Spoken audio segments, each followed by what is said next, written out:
अभी recently Israel ने 2 front war declare कर दी है, एक तरफ हमास से तो दूसरी तरफ हिजबुल्लाह से। आइए जानते हैं इसराइल और हिजबुल्लाह के बीच की वॉर हिस्ट्री और आखिर दोनों कंट्रीज के बीच करंट सिचुएशन क्या है। आइए जानते हैं। देखो 1982 में इसराइल और लेबनान के बीच लैंड डिस्प्यूट चल रहा था, वो था गोलन हाइट के लिए। तभी कुछ मुस्लिम्स ने मिल करके एक हिजबुल्लाह ऑर्गेनाइजेशन का फॉर्मेशन किया था जो कि इसराइल से वॉर लड़ेगा। तभी से इन दोनों कंट्रीज के बीच थोड़ा विवाद बढ़ने लगा, लेकिन कभी भी ये इतना ज्यादा इंक्रीज नहीं हुआ क्योंकि दोनों तरफ से कोई कैजुअलिटी लॉस नहीं हो रहा था। लेकिन अक्टूबर 2023 में जब इसराइल ने हमास के अगेंस्ट एक बड़ा ऑपरेशन चालू किया, तब से हिजबुल्लाह की तरफ से बहुत ही अग्रेसिव अटैक होने लगे ड्रोन मिसाइल, क्योंकि ऑब्वियसली हमास और हिजबुल्लाह में कई सारे कॉमन मिलिटेंट्स हैं, कई सारे कॉमन लीडर्स हैं। हिजबुल्लाह लगातार इसराइल पर अटैक कर रहा था, लेकिन इसराइल ने एग्रेसिव अटैक नहीं किया क्योंकि वो हमास में बिजी था। लेकिन इसराइल के लिए भी इधर इशू बढ़ रहा था क्योंकि नॉर्दर्न इसराइल में रहने वाली जनता बहुत ज्यादा परेशान हो रही थी, अपने जॉब्स पे नहीं जा पा रही थी, जिसके कारण इसराइल को इकोनॉमिक लॉस भी हो रहा था। नॉर्दर्न इसराइल से 96,000 लोगों को डिस्प्लेस होना पड़ा just because of these attacks. वहीं पे लेबनान से 1,15,000 लोगों को डिस्प्लेस होना पड़ा, जो कि इसराइल के लिए काफी कंसर्निंग है क्योंकि इसराइल अपने जनता की सिक्योरिटी सबसे पहले रखता है। इसराइल का एग्रेसिव बिहेवियर तब देखने को मिला जब जुलाई 2024 में इसराइल में 16 बच्चे एक मिसाइल एक्सप्लोजन का शिकार हो गए। इसके 3 दिन बाद ही इसराइल ने लेबनान में एक बहुत बड़ी एयर स्ट्राइक की, जिसमें उन्होंने हिजबुल्लाह के कमांडर फुअद शुक्र को मार दिया।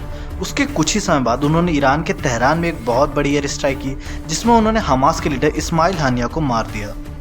आप सोच नहीं सकते कि इसराइल ने लेबनान को कितनी बुरी तरह डैमेज किया, चाहे वो इकोनॉमिकली देख लो, चाहे वो कैजुअलिटी लॉस के मामले में देख लो। इकोनॉमिकली देखोगे तो लेबनान का जो मेन इनकम सोर्स है वो है ऑलिव ट्रेड। इसराइल ने 40,000 ऑलिव ट्रीज को फार्म बर्न कर दिया है। इसके अलावा 740 हेक्टर एग्रीकल्चर लैंड को भी डिस्ट्रॉय कर दिया है, जिसके कारण 3,40,000 फार्म एनिमल्स लॉस्ट है। इसराइल यहीं पे नहीं रुका, इसराइल की एयर स्ट्राइक ने लेबनान में 1500 बिल्डिंग्स को डैमेज किया है, जिसकी वर्थ $500 मिलियन है। लेबनान में water supply, electricity supply, telecom, इन सब चीजों में डैमेज हुआ है। एक रिपोर्ट की माने तो लेबनान की जो जीडीपी 2023 में 1% से फॉल हुई थी, 2024 में 30% से फॉल हुई है, जो कि आंकड़ा अभी बढ़ने ही वाला है। और यदि इन दोनों कंट्रीज के रिसेंट वॉर सिचुएशन की बात की जाए तो हिजबुल्लाह के जो मिलिटेंट्स है वो पेजर्स का यूज करते हैं। पेजर्स एक छोटे से मोबाइल डिवाइस होते हैं जिसमें आप टेक्स्ट मैसेज, वॉइस कॉल कर सकते हो, और ये बहुत ही सस्ते होते हैं। ऑलमोस्ट 1500 से 2000 INR में ये आपको मिल जाते हैं। ये ताइवान से ये सारे पेजर्स को इंपोर्ट कर रहे थे। इसराइल की इंटेलिजेंस एजेंसी मोसाद ने यूएस की हेल्प से ताइवान में जा करके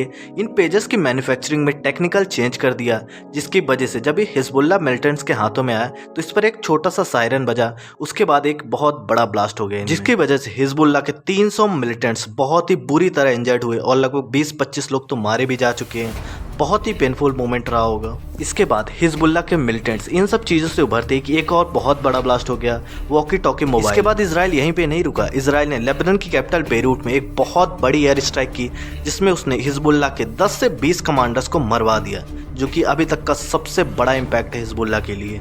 लेबनान में इसराइल की दहशत मची हुई है, वहाँ पे कोई भी इलेक्ट्रिकल इक्विपमेंट यूज करने से भी लोग डरते हैं कहीं इसराइल इसमें कुछ कर ना दे। देखो अब इसराइल फुल मूड में है कि वो हिजबुल्लाह का जड़ से सफाया कर देगा, लेकिन एक सिचुएशन ये भी हो सकती है कि इसराइल अपना एरिया शायद एक्सपेंड करना चाहता हो, जिसकी बात डोनाल्ड ट्रंप ने भी अपने पार्लियामेंट में कही थी ग्रेटर इसराइल के बारे में। वैसे आपको क्या लगता है कि जेन्युइनली इसराइल हिजबुल्लाह को डिस्ट्रॉय करना चाहता है या फिर वो अपनी एरिया को एक्सपेंड करना चाहता है? कॉमेंट सेक्शन बताइए।